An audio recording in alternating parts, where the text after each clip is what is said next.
The grant I received is from Board of Regents. The title of the grant was Enhancement of Instrumentation Core Facility, which is this lab we are looking at.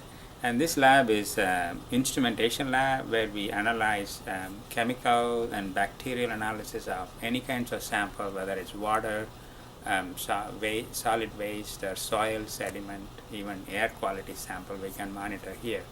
So we got like 3 rounds of funding. We slowly built up this lab. The latest one is to acquire 2 instruments. We already bought one. This is a new one. This is called Biolog. This instrument you can identify 4,000 different bacteria and fungal species. So it has a database to identify 4,000 different microorganisms, and we got this through this funding. And the next instrument we just ordered is called HPLC, which is High Performance Liquid Chromatography. Through that instrument, we can analyze a multitude of chemicals, whether it is oil spill or pesticide or any kinds of organic chemicals we can analyze.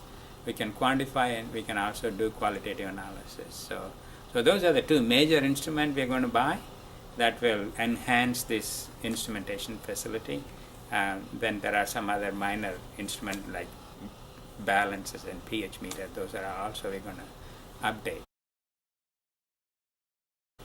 Basically, we are training future generation of scientists, and because the students at the undergraduate level, they get to work with this modern instrument, and they get trained on how to operate this instrument. And this training not only helps doing how to do research, but also in their study habits, because some of those classes they talk about Biolog, and they don't know what Biolog. They know, and it's an instrument to identify bacteria, but here they get to do real identification. So this not only train future generation of students in research, but also working in the lab help and promote the students in better study habits and understanding of the subjects. The Small Business Development Center is part of a national organization with a proven track record of success.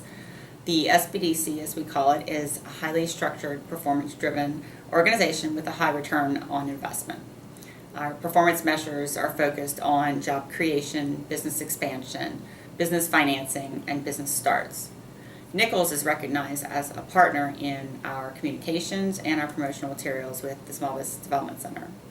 At the heart of the SBDC program is entrepreneurial education and training. The SBDC has an active schedule of workshops, training seminars, and business educational events. Nicholls is training future and sometimes current entrepreneurs, and so the on-campus association with the SBDC provides students, faculty, and staff unlimited access to assistance in achieving success in entrepreneurial endeavors. The SBDC provides a fertile area for student involvement with SBDC activities and clients. All fees for training are waived for students. The SBDC can provide lively class projects with businesses in the community. Internships for students are available in the SBDC, and the SBDC can assist students with internships with SBDC business clients. The SBDC provides meaningful experience and training for graduate assistants. Service learning with the SBDC can be incorporated into business courses. Businesses benefit from our relationship with Nicholls because the business is provided no-cost support and assistance that helps them achieve their business goals. And when businesses achieve their business goals, the entire community benefits. Well, one of our long-term research projects is on barrier islands. And most people recognize the importance of barrier islands for protection of coastal areas from hurricanes and storm surge, but they are also critical breeding grounds for a number of species of water birds. Many of these species are considered of conservation concern because of habitat loss and degradation. So my students and I have been monitoring the breeding population at the Îles de Neer Barrier Island Refuge for the past 6 years. So we measure things like the overall population size, the composition, what species are making up that population. We measure things like hatching success and identify causes of nest failure. We've measured growth rates of chicks and chick survivorship. And right now we're focused on measuring adult survivorship, which involves banding, capturing and banding these birds with unique color band combinations on their legs so that we can recite them without having to recapture them, so we can monitor their long-term survival. We've banded over 1,400 terns over the past 5 years. Our birds have been recited in Florida, Texas, North Carolina, and one of the most interesting birds that we captured was a royal tern that was breeding down on the refuge in 2012. And it was actually banded as a chick in North Carolina. So it was 26 years old when it was when we captured it down here on our islands. So these resightings are also giving us a lot of information on their movements throughout the year. So these types of parameters that we're measuring relate to the productivity of the birds.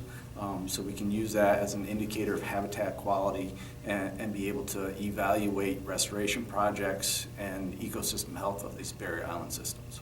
Our project is focused around Louisiana Seafood. We started with the Institute for Seafood Studies research, where we took byproduct of seafood, especially the blue crab, and turned it into usable products that could be marketed and increase the economic growth of our seafood industry.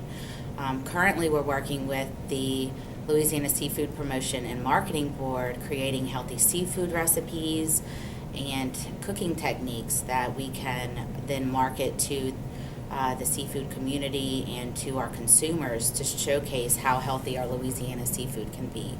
This has also created a collaboration between the dietetic students and the culinary students, which has been a great partnership, all while supporting Louisiana Seafood.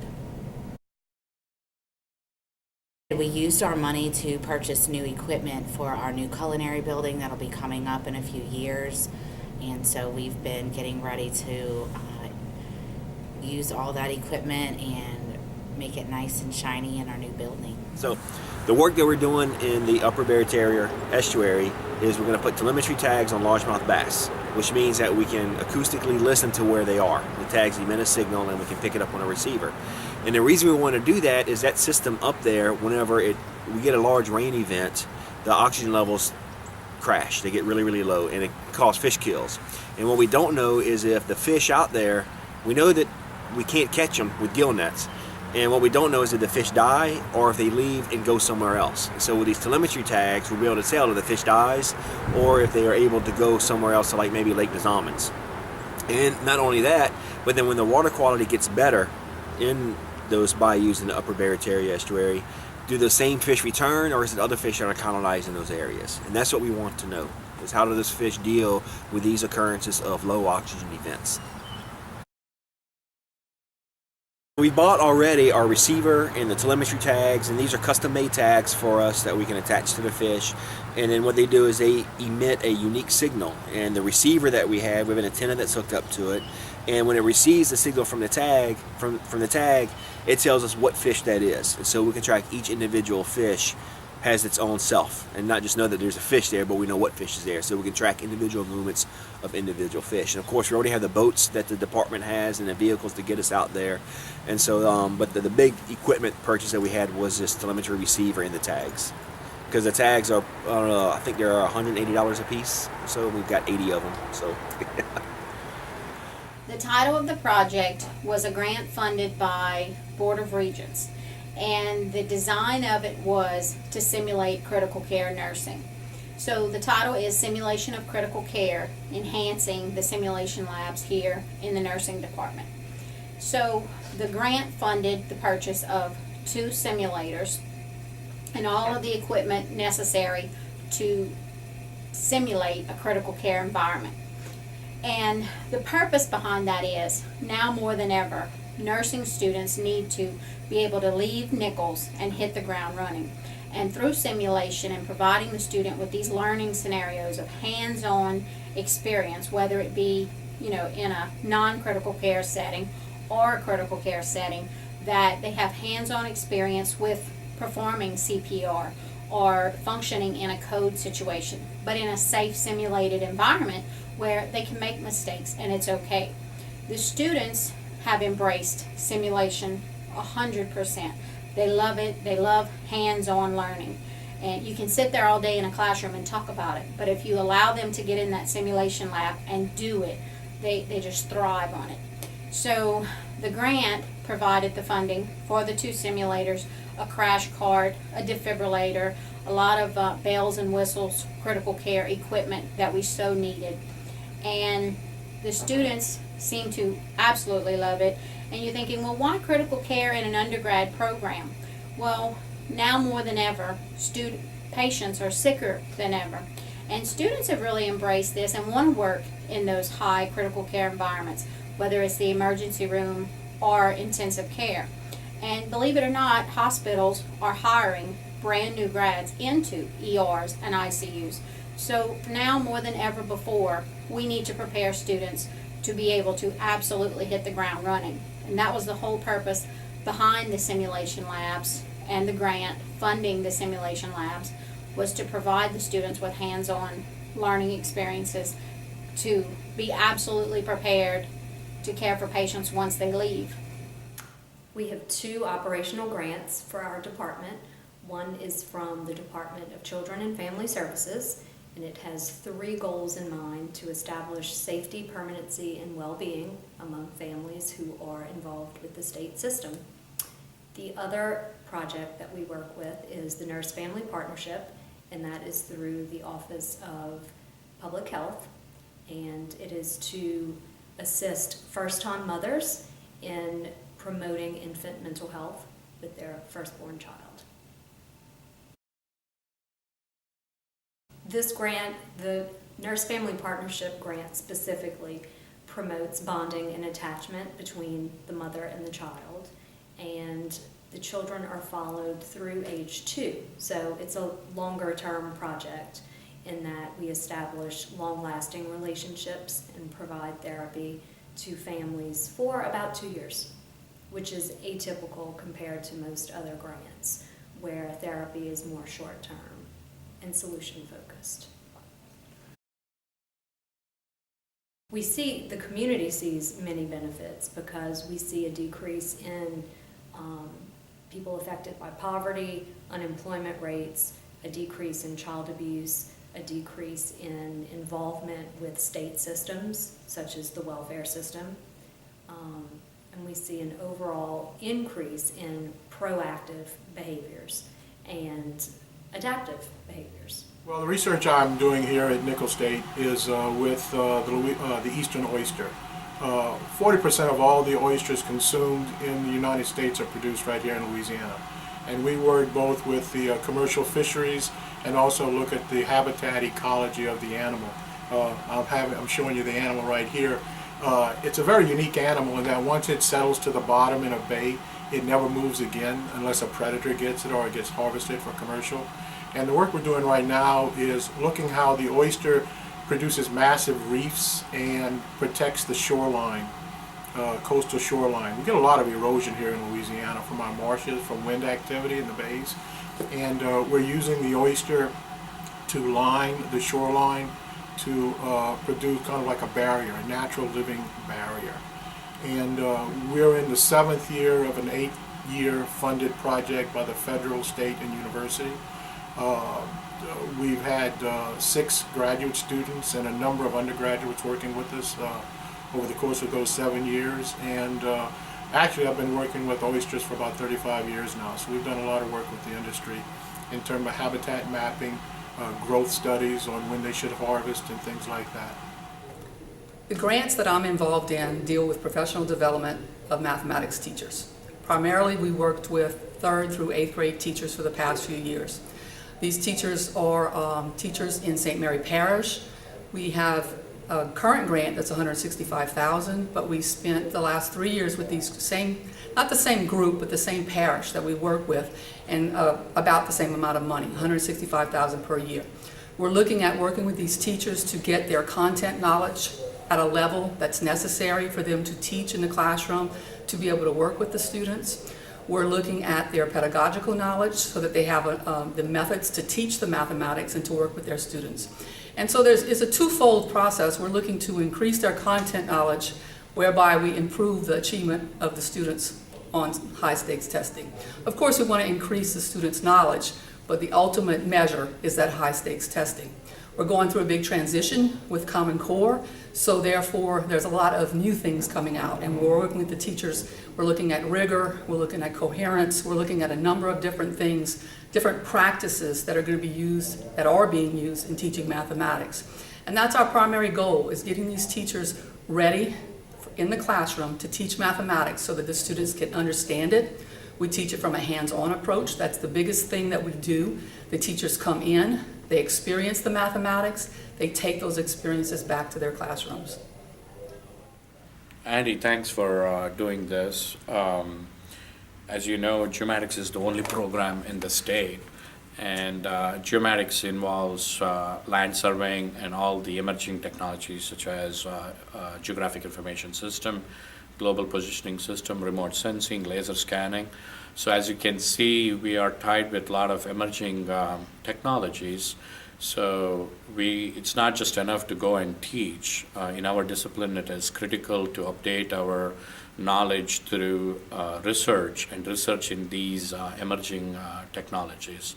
And that's the focus. My primary focus, research focus, is in geospatial technologies. That could be any one of those. And it's very, very critical to the state, the kind of research that we do here at Nicholls State through the Geomatics program.